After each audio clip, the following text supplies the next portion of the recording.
صاحب اقبال پر کرامات برسها یا صاحب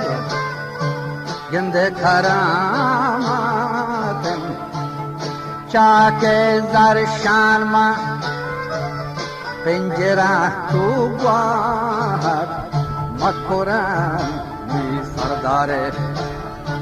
گند سری همراهت یه منگهی شهره حاکی بر جهت پیر سید انصار داری فرزند شجدرین کوتانی گند خدا هم بند بر کرم یل حریم